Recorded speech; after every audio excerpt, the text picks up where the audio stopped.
Alright guys, this is a very different video than we've made before. It's one that I didn't really want to make, and it's one that I didn't think I needed to make. But going by the comments on our previous video, there are some things that I would like to address. Things weren't sitting very well with me, so I decided to make this video just to be super honest with you guys.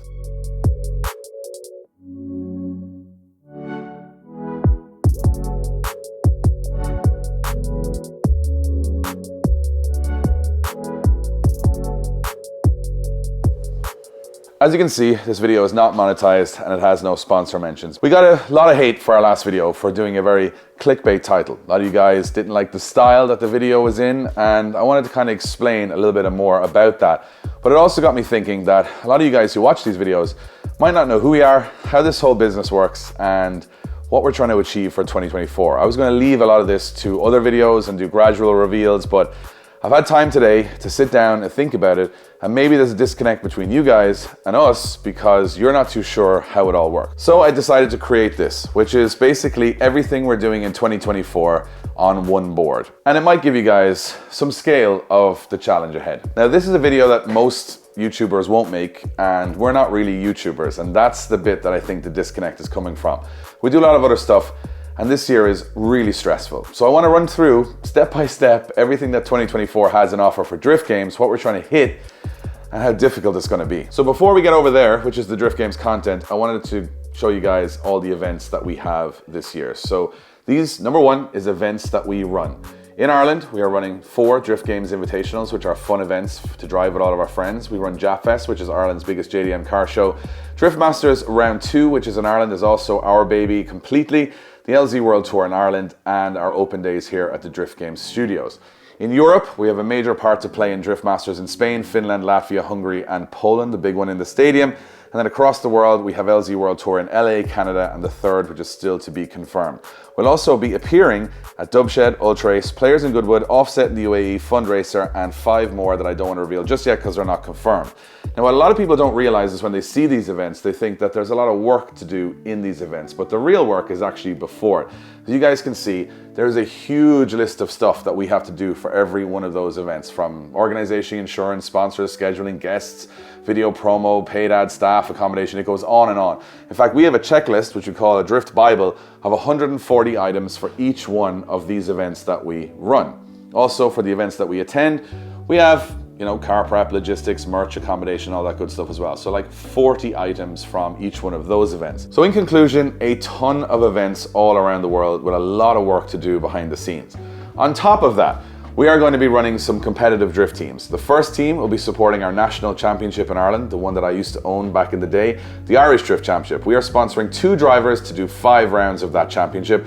And something we haven't revealed yet is that we will be running a full 2-car pro team for 6 rounds of Drift Masters, also with 2 drivers as sponsored drivers. We also have a DMEC halftime show, which we teased on the Lambo reveal and on the Corvette reveal. This means we'll be doing a halftime show between top 32 and top 16 at every Drift Masters event, and that is going to be the Lambo and the Corvette, one driven by me and one driven by a celebrity guest. There'll also be meet and greets, after parties, pit parties, and showcase basically the national builds and national talents. That's going to be a lot of fun to put together and add a lot to the Drift Masters weekend. On top of that, we do commercial work, which is like web design, graphic design, paid advertising, photo and video. Quite boring, but we do it for many different clients. I won't name them here. We also run merchandising, as you guys know. In the middle of a big rebrand at the moment, we're changing our logos, we're changing our clothing style to make it much more higher quality and very different than what everybody else is doing. So that means we got to do all the design, the blanks, the prints, the stocking, the shipping, and all that stuff.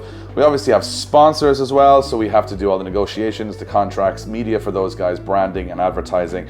So that brings us all the way down to a finally. So just on all of this stuff that I've shown you here on the board, we have a profit and loss. So some of these events will make money, some of them will lose money. That's normal. Things like the Invitational kind of break even.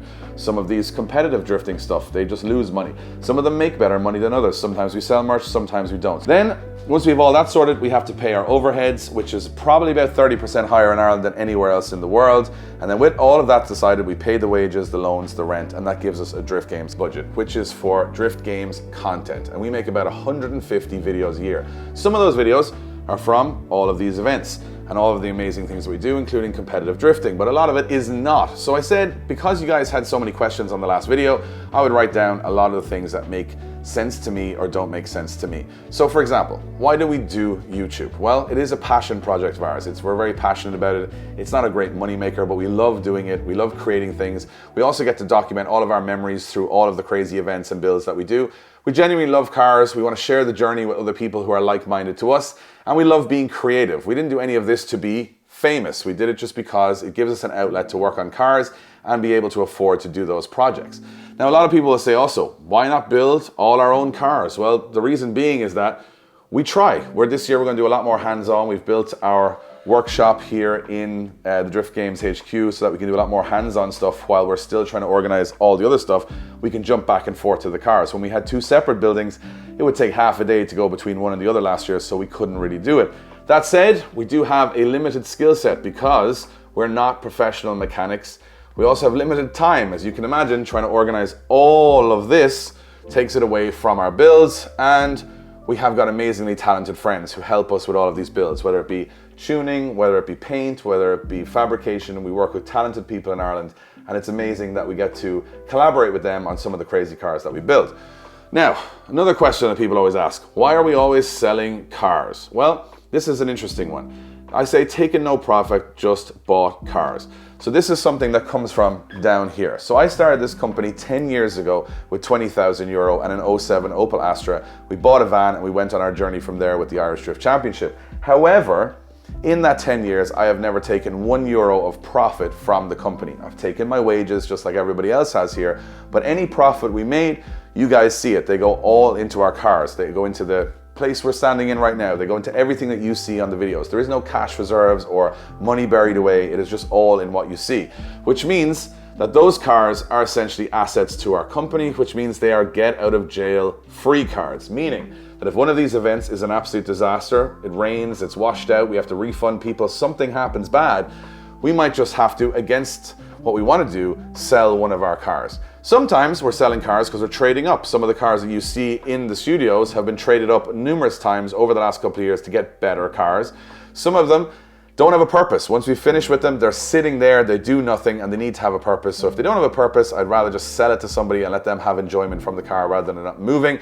This is another big one in Ireland that doesn't reference in the US or UK is insurance, tax, and NCT. So because we are not a car dealership or because we're not a company that sells cars professionally or works on them, we can't have trade insurance, meaning every single car we have has to be independently taxed, independently insured, and independently put through a test every year. That means that you can't just collect cars and leave them there because you'll never be able to drive them unless you have those three things on the window of the car, meaning that each car probably costs about 2,000 euro just to have a year. And if the car doesn't move, obviously that's a lot of money for cars that don't move a lot. So what I'm trying to say in this video is what can you expect from the channel this year? The number one thing is the journey. Of all of the events that I just showed you and all of the builds, we're going to be documenting that on the channel as transparent as we possibly can.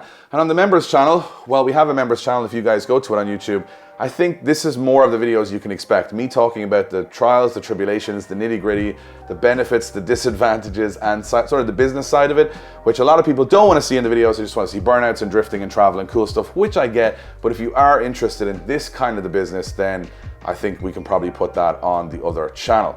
So that brings us to my start of the video of why things are the way they are and why some things infuriate you guys and why I'm apologizing for those things. We want to make authentic content. We want to make stuff that you guys enjoy, that we enjoy making and you enjoy watching. And sometimes that's quite difficult to do because we don't have the magic answer to what that is. All of this is a chance, is a risk.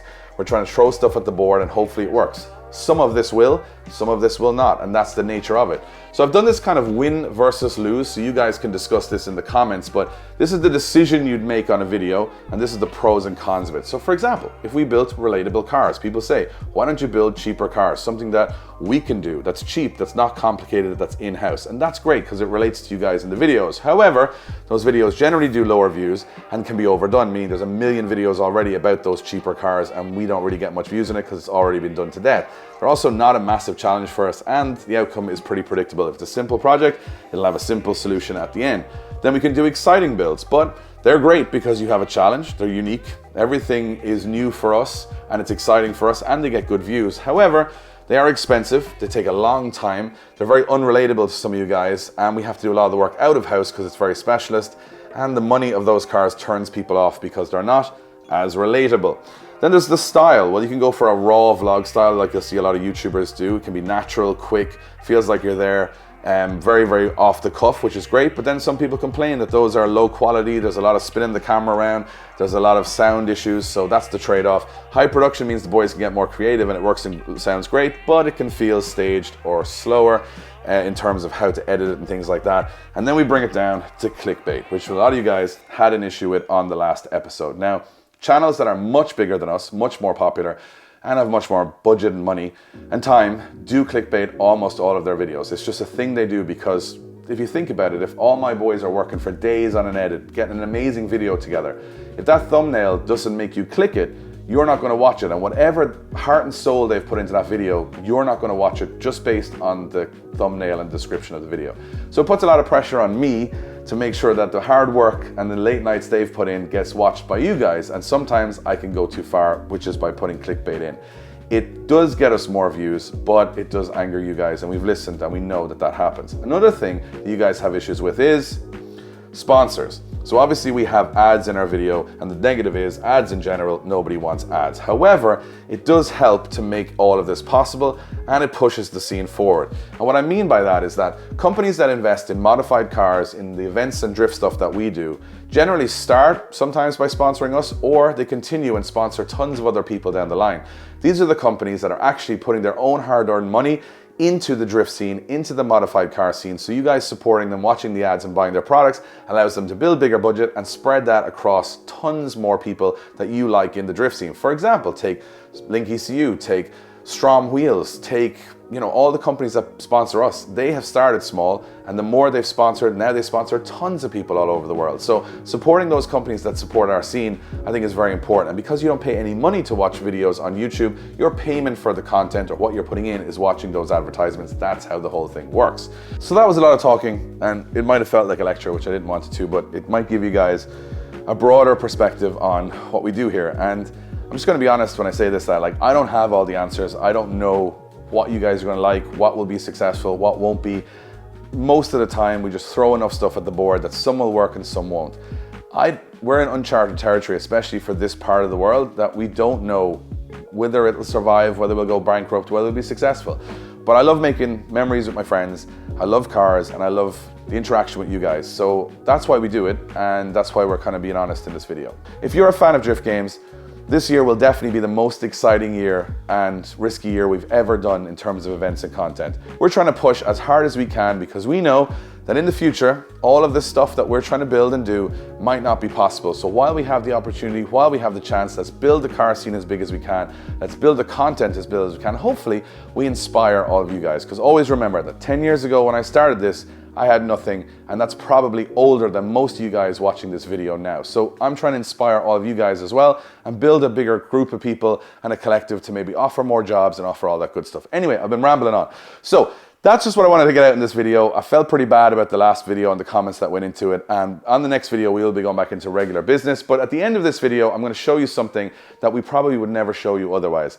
It's a video we shot on Friday when we went to DRT Automotive with 3 of our cars to the dyno. We went with Adam's car, who's had an awful time. He's on 5th engine for that car, I think, in the space of a year. He's had a really miserable time with that car, and we were taking it to the dyno. The Lamborghini, we were going to take to the dyno as well, expecting to make this big video of that and how it all goes. And then obviously Craig, who has an amazing PS13, who also works with us here at Drift Games, was hit by a taxi and the car was written off 6 months ago, and he's just spent night and day for 6 months trying to get that car to the dyno. This video is supposed to be a celebration of all those things, but in the nature of this video and being honest, yeah, things didn't go quite as planned. So things are not going well for Adam O'Connor's car. There's 5 men looking at the front of it, which is never a good sign. With the arms crossed, which is not good, Adam. What has happened? I don't know yet. It's this angry man with a torch in his head. I'm not angry, it's not my car. Yodi spent months putting this together. Finally made it to the dyno. For 10 minutes on the dyno. You think camshaft or you think? Yeah, well, it's one of the 3 seals in there is probably gone hard from its time sitting up before it was fitted. It's a relatively easy fix, but it means we have to strip the whole front of the engine. just put some perspective to this. What engine number is this? This is 5. Engine number 5, and we're looking for what horsepower? Lloyd did say earlier on that the lowest car he's ever dynoed was 110 horsepower, so I'm aiming for 111. 111, just not to be at the bottom of the list. This engine is actually capable of 450 horsepower. 444 horsepower, supposedly. I'd just like to remind Adam that when he bought this car for to be a simple weekend seat, just for fun, driving around with the wind blowing in your hair, it was a very poorly painted red MX-5. Yeah. This has escalated quite considerably. Massively. Yeah, but now I have very shiny exhaust manifolds. Look at the exhaust manifold after a heat cycle. It does look. This is literally the thing that I took as a positive from this, even if there's a negative. Check out that. They have heated up lovely. That's a positive. That's literally the only positive I'm taking today. Did you know it would match the colour scheme of the rest of your engine bay? didn't, no. And that's just worked out beautiful. We're looking for ups here. We're looking for positives. Looks great. Yeah. Zinc coated all the bolts. You've done So shaved and sanded the whole bay, smoothed everything, wire tucked, full link, Monster ECU, full radiator, obviously all custom downpipes. Now, like, took everything. I like this. The filter. Taken everything. Done everything. Filter hidden away down below. It's just like a 10. I think I've had a look at maybe an £11 part. Wow. Has let me down. Cars. Class. I did go on the dyno last night, and one of the injectors that I had professionally cleaned and filtered, that one of those failed. So I spent my entire night driving through the country to find one. Dropped here first thing this morning. But on a positive note, cool flames on this the rocker cover here.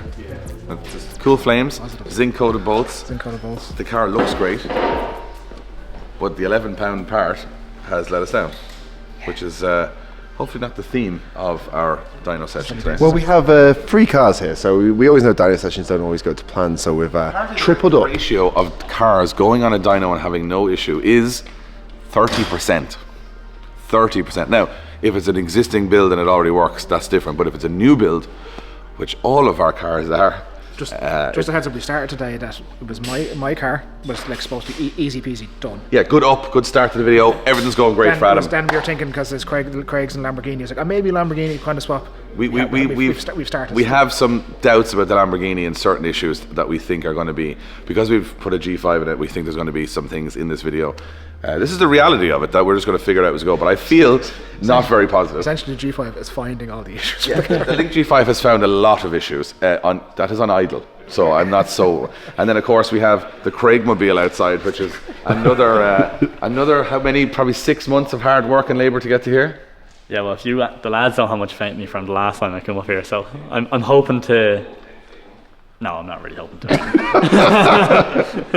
This is going to be a reality show today, not an entertaining vlog, a reality show of cars are not class. Everything you say is uprated, breaks more than the standard part, and everything you think that you should put in probably will cause you issues. And you still do it because, I mean, look how pretty it looks. Yeah, but look at the man that did it.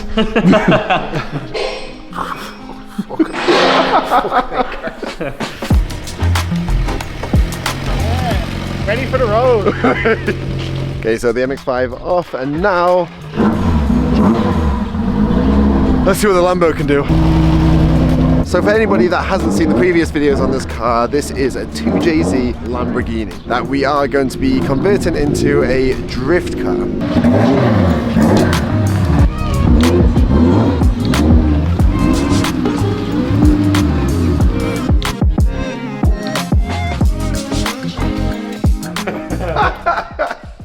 I tried for a day, I got cramp. Fairly practical, Lloyd.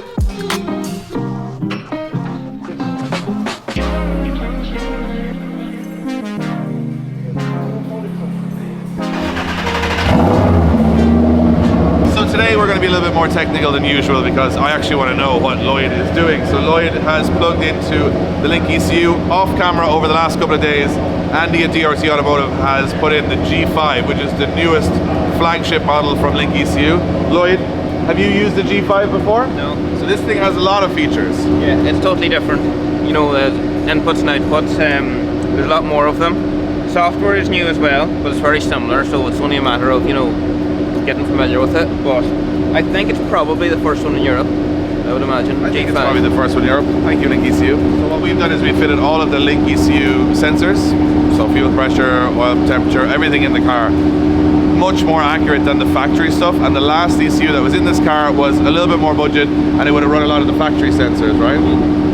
So it was running factory sensors, which are fine, but let's be honest, everybody who's making a manufactured car is making it to a budget, which means everything is a little bit cheaper than if you go and get specialist stuff like from Link. So Lloyd's going to plug in. We're going to watch a little bit of this because this is sort of maps and air fuel ratio and all that kind of stuff. High hopes, low expectations. Let's see how she does.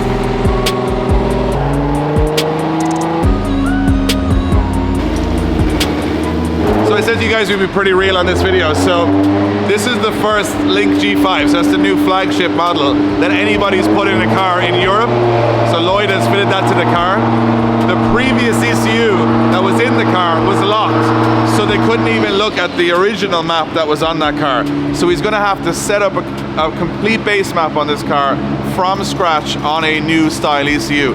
So he's just told me that this will actually be the most difficult car that he'll tune this year. So it's going to take a little bit of time, he said, to get all the base settings in there before he can start pushing it on.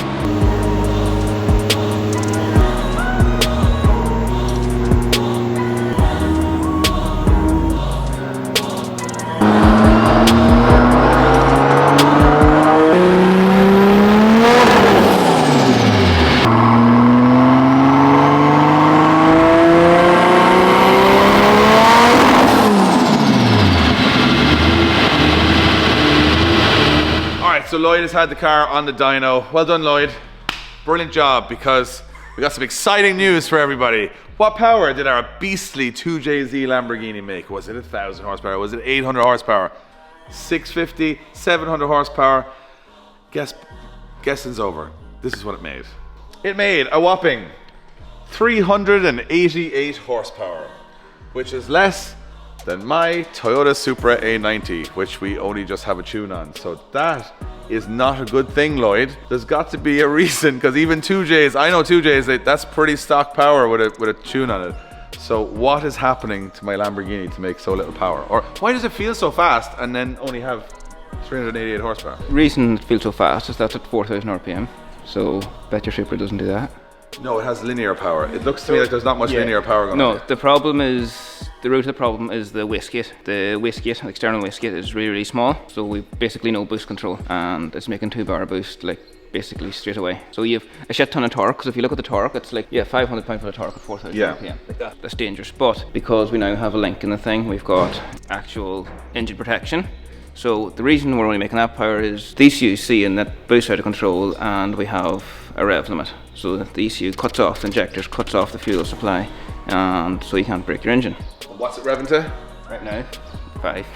So we're only halfway there. So we're only halfway through the rev range, and but this sounds bad, but it's actually good, because we're still making good power with half the rev range. Then it's a 2J, it's a forged 2J in there.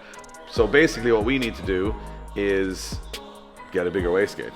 This has probably a little bit more work to do. So the only solution I can see is that we get a bigger wastegate, we bring it to Ryan at Vital Fabrication, he basically does the wastegate, and again, he can have a look at the system that's in it and try and make it a bit more efficient, I guess. So that's something Ryan can do. He's obviously done this before plenty of times. Not bad news, everything runs, the car still drives, runs and does all that, but I'm actually happy that it's still running safe, it's not had any issues on the dyno, that's always a good thing.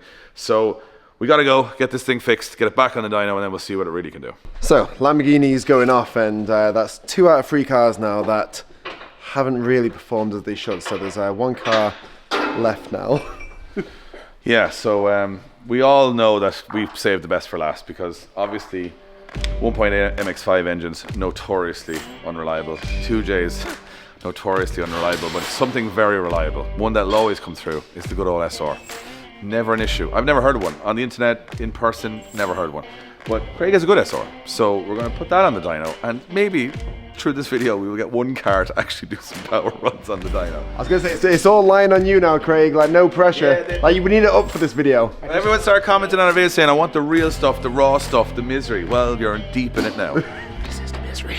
That is the face of misery.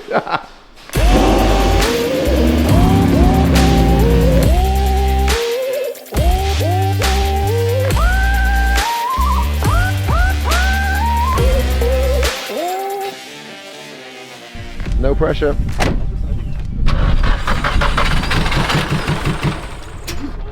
It's not a great start.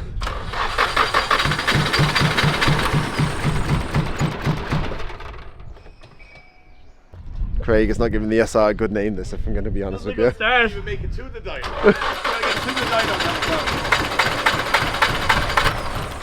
dyno. It's scared. It knows it's going to go into the dyno soon, and it's scared of going there. Literally, how many times did I start yesterday and like an hour ago?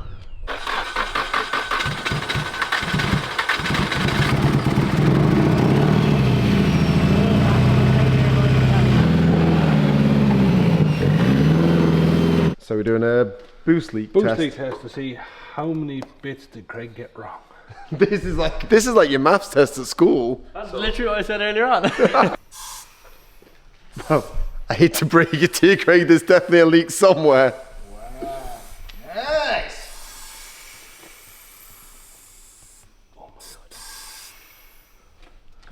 The whispering, oh my god, is so much worse than a loud one.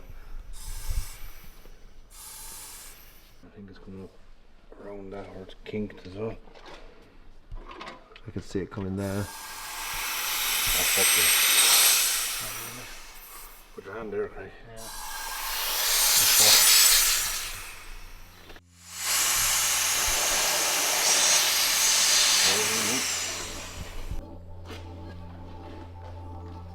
Diving into it a bit more now, Craig, and they've gone to the extent of checking the oil. We don't trust Craig with anything. I wouldn't trust you as far as you control me. I said it at the start of the video. It was my car, Lamborghini, and then Craig's car. That was like the hype, hopes, and then turned out to be true. Did you think you were going to have a handy day today? I did, and then I remembered you were coming, and that went out the window. Sounds about right. So, Yodi is adding a bit of a straight onto this to hopefully make more of a grip on this, because if you don't know, Craig's car was in a crash and the intercooler was a bit bent and he was going to get it done afterwards, but he didn't have time. So this is a temp job, isn't it? Yeah, it's literally just to see, can we make it work. It can be fabricated afterwards, but there's not really much to work with, so yeah.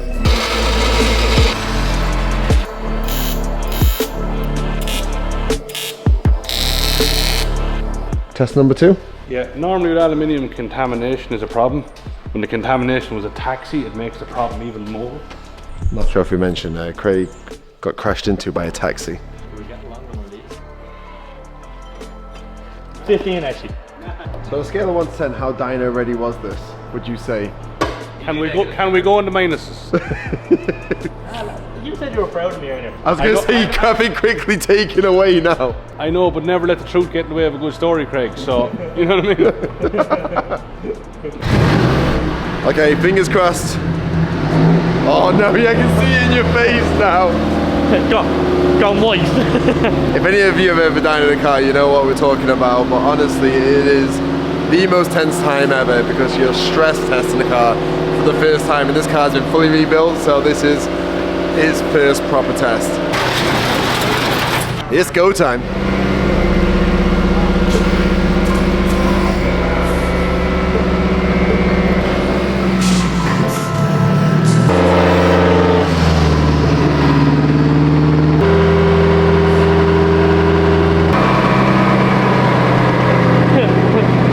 Thanks, buddy. Pretty awesome. That wasn't there when the Lambo was on the dyno.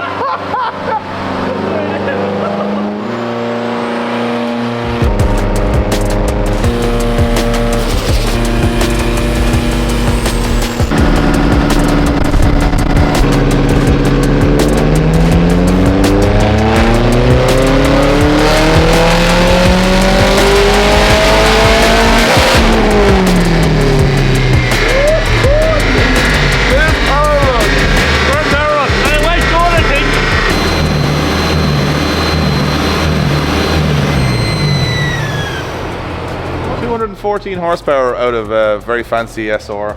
We couldn't break 100 on MX-5 and we couldn't break 400 on the 2JZ Lambo. So I think this is a good day for us. Performance issues, that's the new Drift Games motto. Are you suffering from performance issues? Like a couple sitting there and she's like, sometimes his SR misfires quite a bit. He's like... So the idle air control valve on the bolts has come out. But what's it, Lloyd? 0.3 bar boost? Yeah. We've got it. Not much. Sounds good though. Sounds fast.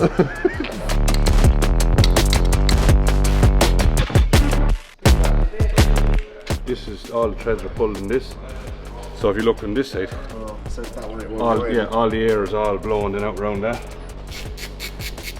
It's a bit excessive. I asked for tools, that's what Craig came with. Don't hit the breaker bar.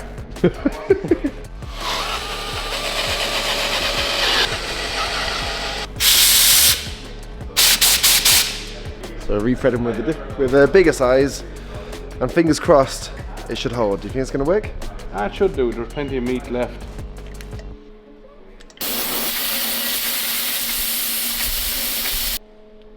So there's a whole tube on each bolt. It all depends on how angry you are with the person you're sealing it for. Oh shit. He's not angry at me. Someone else, obviously. I'm just waiting till the camera turns off.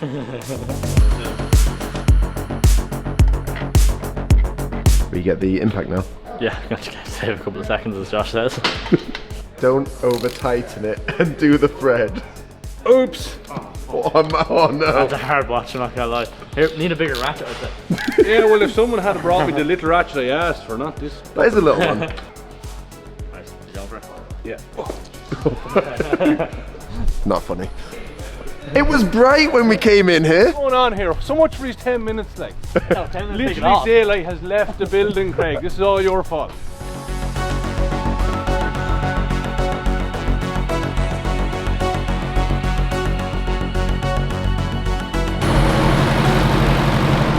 Fixed. Fixed now, thank God. Easy dyno sesh. It's very easy. He says it's good, so I think we're going to keep going then.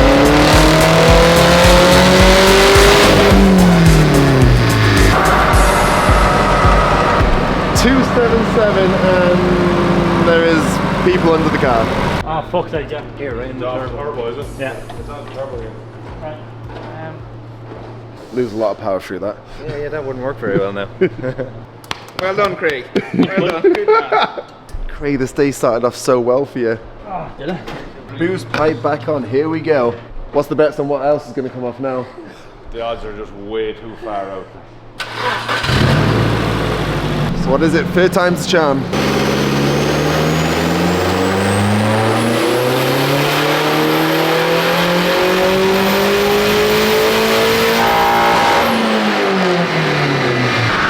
Not holding the boost.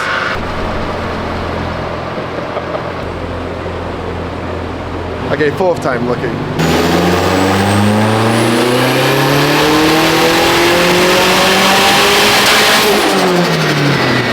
Was that a proper run? Yeah, 360. When you tighten the jubal hips, it seems to work a lot better.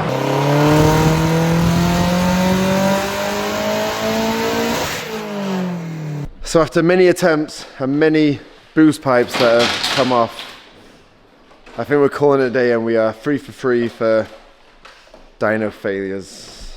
Sorry, Craig. That's okay. Realistically, he knew he had to get the intercooler pipes and everything done, and all the boost pipes, but time ran out, so it is what it is. And you've done a fair few pulls there with.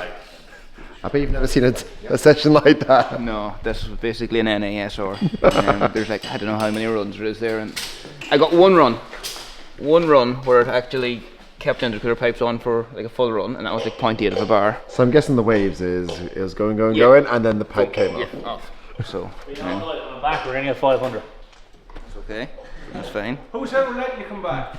I was gonna say, Craig, I think you need to say many pleases. See if you really want 500.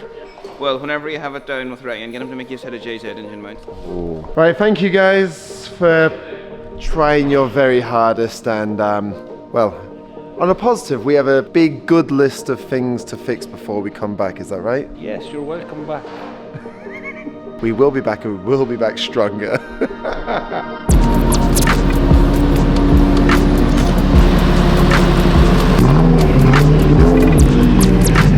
So, in our last Lambo video, we got a little bit of hate because we got accused of clickbait and acting and everything like that, and people want to see more real stuff. And well, we're going to release this video as it is, because usually we wouldn't, because nothing really worked, but this is the reality of it, and stuff doesn't always go to plan. So Let us know in the comments below, do you like this sort of content? Do you want to see more things as they happen, not just the finished product of the things working? But for now, I'm going to finish this off here because it's late, it's tired, everyone's fed up with us. So see you guys on the next one.